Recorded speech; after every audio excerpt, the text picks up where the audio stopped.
আর এই মুহূর্তে যে ব্রেকিং নিউজের দিকে নজর রাখতে হচ্ছে, রাজ্যে আটক বাংলাদেশি হিন্দু শরণার্থীদের মুক্তির দাবিতে চিঠি সিএএ আন্দোলনকারী ও আইনজীবীর। রাজ্য পুলিশের ডিজি ও আধিকারিকদের চিঠি। মুক্তি না দিলে বৃহত্তর আন্দোলনের হুঁশিয়ারি। অনুপ্রবেশকারী তকমা দিয়ে হেনস্থার অভিযোগ, অবৈধভাবে ধরপাকড়ের অভিযোগ আন্দোলনকারীদের। রাজ্যে আটক বাংলাদেশি হিন্দু শরণার্থীদের মুক্তির দাবিতে সিএএ আন্দোলনকারী ও আইনজীবীর। রাজ্য পুলিশের ডিজি ও আধিকারিকদের চিঠি। মুক্তির দাবিতে চিঠি সিএএ আন্দোলনকারী ও আইনজীবীর। রাজ্য পুলিশের ডিজি ও আধিকারিককে চিঠি। মুক্তি না দিলে বৃহত্তর আন্দোলনের হুঁশিয়ারি। অনুপ্রবেশকারী তকমা দিয়ে হেনস্থার অভিযোগ, অবৈধভাবে ধরপাকড়ের অভিযোগ আন্দোলনকারীদের। রাজ্যে আটক বাংলাদেশি হিন্দু শরণার্থীদের মুক্তির দাবি। আপনাদের আরও একবার জানাই, এই মুহূর্তে যে খবরের দিকে আমরা নজর রেখেছি, রাজ্যে আটক বাংলাদেশি হিন্দু শরণার্থীদের মুক্তির দাবি এবং সেই দাবিকে সামনে রেখে চিঠি সিএএ আন্দোলনকারী ও আইনজীবীদের। রাজ্য পুলিশের ডিজি ও আধিকারিকদের চিঠি পাঠানো হয়েছে। আর যদি মুক্তি না দেওয়া হয় সেক্ষেত্রে বৃহত্তর আন্দোলনের হুঁশিয়ারি। অনুপ্রবেশকারী তকমা দিয়ে হেনস্থার অভিযোগ, অবৈধভাবে ধরপাকড়ের অভিযোগ সামনে আসছে। যে অভিযোগটা সামনে আসছে, অনুপ্রবেশকারী তকমা দিয়ে হেনস্থা করা হচ্ছে এবং এরই পাশাপাশি আরও যেটা অভিযোগ, অবৈধভাবে ধরপাকড় করা হচ্ছে আন্দোলনকারীদের। চিঠি সিএএ আন্দোলনকারী ও আইনজীবী। রাজ্য পুলিশের ডিজি ও আধিকারিকদের চিঠি। সরাসরি চলে যাব আমাদের প্রতিনিধি এলিনার কাছে। এলিনা, রাজ্য পুলিশের ডিজি এবং আধিকারিককে চিঠি পাঠানো হয়েছে, যেভাবে আন্দোলনকারীদেরকে হেনস্থা করা হচ্ছে, যেভাবে একদম অবৈধভাবে ধরপাকড়ের অভিযোগ সামনে আসছে, একদম বিস্তারিত তোমার কাছ থেকে জানবো যে এই মুহূর্তে ঠিক কি পরিস্থিতি।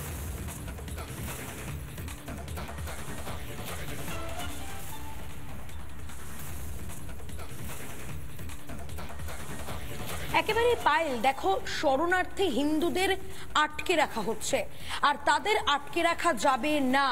সিএ আন্দোলনকারী এবং আইনজীবী তারা কিন্তু ইতিমধ্যেই রাজ্য পুলিশের ডিজিকে এই গোটা বিষয়টি নিয়ে চিঠি দিয়েছে। শুধুমাত্র তাই নয়, তোমাকে আমি মনে করিয়ে দিতে চাইবো, রাজ্যে অনুপ্রবেশকারী তকমা দিয়ে শরণার্থী হিন্দুদের আটকে রাখা হচ্ছে। এমনকি পশ্চিমবঙ্গের বিভিন্ন জেলে তাদেরকে বন্দি রাখা হয়েছে। ইতিমধ্যেই যে চিঠি দিয়েছেন সেই তরুণজ্যোতি তিওয়ারি, আইনজীবী তরুণজ্যোতি তিওয়ারি আমার সঙ্গে সরাসরি রয়েছেন রিপাবলিক বাংলায়। তরুণজ্যোতি বাবু, আপনাকে অনেক অনেক স্বাগত। আমি প্রথমেই যাব আপনার কাছে। সিএএ আন্দোলনকারী এবং আইনজীবী হিসেবে আপনারা ইতিমধ্যেই শরণার্থী হিন্দুদের এই আটকে রাখার বিষয়টা নিয়ে চিঠি দিয়েছেন। গোটা বিষয়টি যদি একটু খোলসা করে বলেন আমাদের কাছে। খুব সিম্পল একটা হিসাব। সিএ 2019 এসেছিল, আমরা জানি। সিএ 2019 আসার পরে রুল যেগুলো অ্যাক্ট ফ্রেম হয়েছিল, প্রথমে একটা ভুল বোঝানো হচ্ছিল মানুষকে যে সিএ অ্যাপ্লাই করলে আপনাদের সব অধিকার চলে যাবে। মানুষকে ভুল বোঝানো হলো। আমরা মানুষের কাছে আসল সত্যটা রাখলাম যে সিটিজেনশিপ অ্যামেন্ডমেন্ট অ্যাক্টের rule section 6B subsection 3 second proviso অনুযায়ী কেউ যদি সিএ তে অ্যাপ্লাই করে তার কোনো অধিকার যাবে না। অর্থাৎ সে ভোটার আইডি থেকে শুরু করে যে অধিকারগুলো যে পাচ্ছিল সেগুলো থাকবে।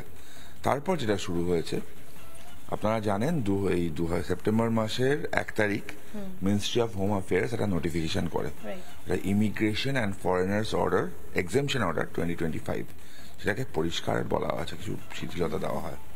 বলা হয় যদি কোনো পাকিস্তান, বাংলাদেশ, আফগানিস্তান থেকে কোনো মাইনরিটি, অর্থাৎ হিন্দু, পার্সি, জৈন এবং খ্রিশ্চান কমিউনিটির লোকজন রিলিজিয়াসলি পারসিকিউটেড হয়ে বা কোনো কারণে ওখান থেকে এখানে চলে আসে, অথবা ভিসা নিয়ে এসেছিল, ভিসা এক্সপায়ার করে গেছে, অথবা এসেছিল কোনো কাগজ নেই, তারা যদি এখানে আসে তাহলে তাদের বিরুদ্ধে ফরেনার্স অ্যাক্টে কোনো মামলা হতে পারে না। সেটা এক্সেমশনসের মধ্যে পড়ে। পরিষ্কার আইন করে দিয়েছে কেন্দ্র সরকার। অর্থাৎ এই আইনের পর 14 ফরেনার্স অ্যাক্টে কেউ জেলে থাকতে পারে না। Law is very simple. Citizenship কেন্দ্রের বিষয়, ফরেন অ্যাফেয়ার্স কেন্দ্রের বিষয়, রাজ্য সেটাকে ইচ্ছা মতো পরিবর্তন করতে পারে না। হ্যাঁ, এবার যদি কেউ এসে এখানে খুন করে বা অন্য কোনো অপরাধ করে তার ক্ষেত্রে সে জেলে থাকবে, স্বাভাবিক। ফরেনার্স অ্যাক্টের নাম করে তাদেরকে আটকে রাখার কোনো মানে হয় না। যারা একবার ধর্মীয় কারণে অত্যাচারিত হয়েছে ওই পারে, অত্যাচারিত হয়ে প্রাণ বাঁচাতে অত্যাচারের জন্য এখানে এসেছে, তাদেরকে আবার অত্যাচার করছে এই সরকার। এবং আমরা বেশ কিছু মামলায় দেখেছি যখন এদেরকে আটক করা হচ্ছে, আটক করার পর যখন বেল প্লি করা হচ্ছে, পিপি সাহেবরা রাজ্য সরকারের কোর্টের সামনে বলছে না না এক্সেপশন অর্ডার একটা আছে, তো এটা ছেড়ে দিলে কোথায় যাবে আমরা খুঁজে পাবো না। তো কোথায় যাবে ছেড়ে দিলে খুঁজে পাবো না বলে তাদেরকে কি জেলে রেখে দেওয়া হবে? যখন দেশের স্বরাষ্ট্র মন্ত্রক বলে দিয়েছে এদের বিরুদ্ধে প্রসিকিউশন করা যাবে না, তারপর প্রসিকিউশন হচ্ছে। 3 বছর 4 বছর আগে যারা এসেছে তাদেরকে আটক করা হচ্ছে। 2024 ডিসেম্বর পর্যন্ত যারা এসেছে তাদের তো এই অর্ডারটা এক্সামশন আছে, তাদের বিরুদ্ধে কোনো মামলা হবে না। আসলে হিন্দুদের ক্ষেত্রে এরকম করা হচ্ছে।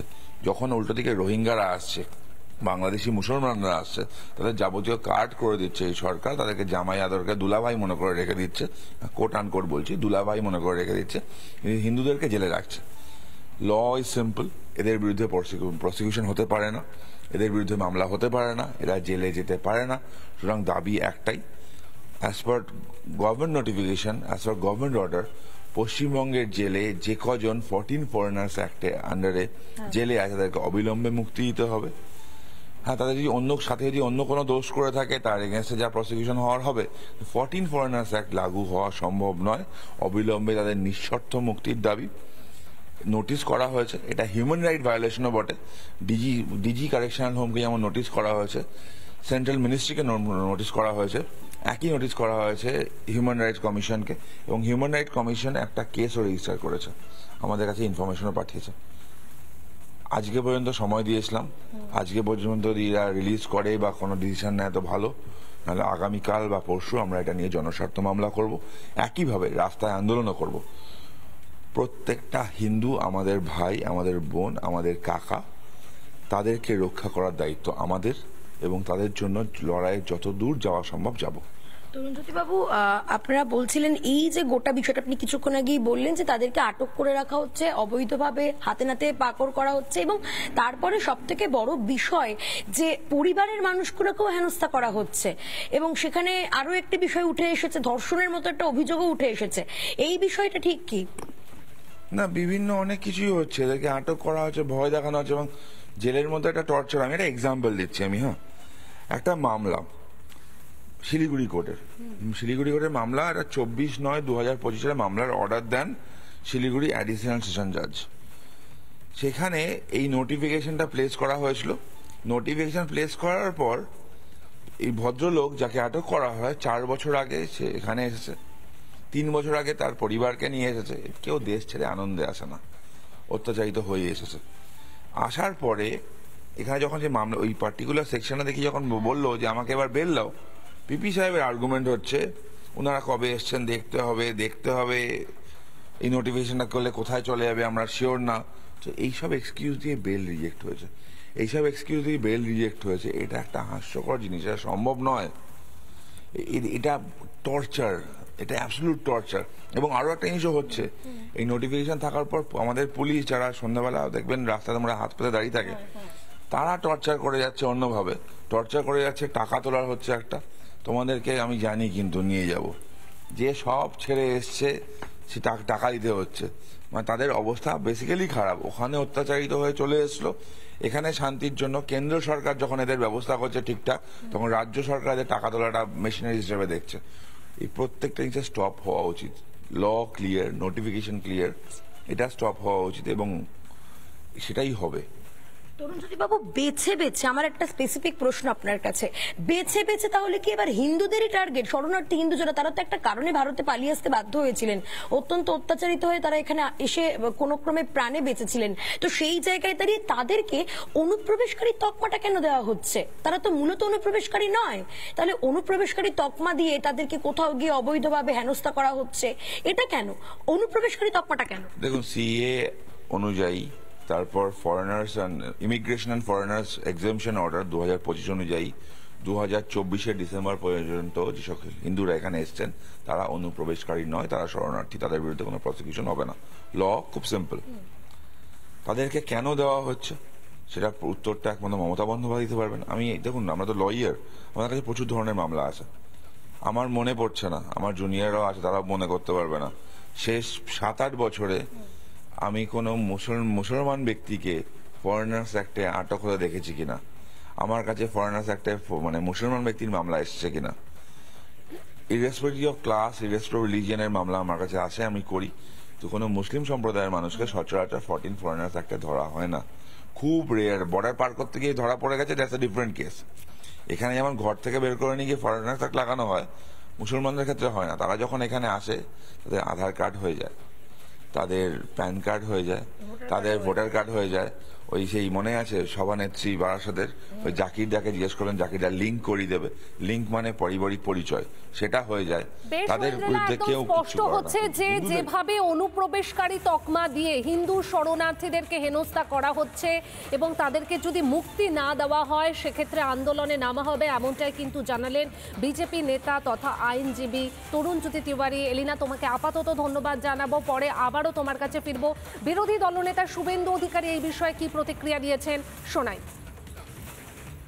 হিন্দুদেরকে আমরা আশ্বস্ত করছি সিএ ক্যাম্পে গিয়ে অ্যাপ্লাই করুন। বিপুল সংখ্যক হিন্দু এসেছেন 2002-এর আগে, তাদের নাম ভোটার লিস্টে আছে। আর আরো কিছু সংখ্যক কয়েক লক্ষ হিন্দু এসেছেন 2002-এর পরে। তারা সিএ ক্যাম্পগুলোতে গিয়ে অ্যাপ্লাই করুন। মাননীয় প্রধানমন্ত্রী, মাননীয় স্বরাষ্ট্রমন্ত্রী তাদের জন্য আছেন। ইলেকশন কমিশনের গাইডলাইনে সিটিজেনশিপের ব্যাপারে ক্লিয়ার বলা আছে, তারা দেবেন। সিএ অ্যাপ্লিকেন্টরা তাদের নাম উঠবে কিনা এটা এমএইচএ ঠিক করে, এটা ইলেকশন কমিশন ঠিক করে না। অতএব এটা নিয়ে কমিটেড আমাদের দেশের প্রধানমন্ত্রী এবং স্বরাষ্ট্রমন্ত্রী কমিটেড। আমি তাদেরকে অনুরোধ করব, কারোর কথা শুনবেন না। ইতিমধ্যে যারা কয়েকশো সিটিজেনশিপের সার্টিফিকেট পেয়েছেন কারোর কোনো ক্ষতি হয়নি। 20-25 হাজার 30 হাজার অ্যাপ্লিকেশন হয়েছে, তাদের কোনো চাকরি বাকরি, পেনশন, ভাতা, সামাজিক প্রকল্প, রেশন কোথাও কোনো ক্ষতি হয়নি, তাদের কিছুই ফ্রিজ হয়ে যায়। যে কনফিউশনটা তৈরি করেছে তৃণমূলের ইকোসিস্টেম, এটাতে বিশ্বাস করবেন না। হিন্দুরা কমপ্লিটলি বাংলাদেশ থেকে ধর্মীয় কারণে এসছেন, they are totally protected by the union government. আপনারা অ্যাপ্লাই করে দেন, গিয়ে অ্যাপ্লিকেশনটা হাতে রাখুন, গ্যারান্টার বিজেপি। আরো একটি ব্রেকিং নিউজ। নানা ধরনের কন্টেন্ট দেখার জন্য লাইক করুন, শেয়ার করুন আমাদের ফেসবুক পেজ, সাবস্ক্রাইব করুন আমাদের ইউটিউব চ্যানেল। পাশাপাশি অন্যান্য ব্রেকিং নিউজের জন্য অবশ্যই চোখ রাখুন রিপাবলিক বাংলায়।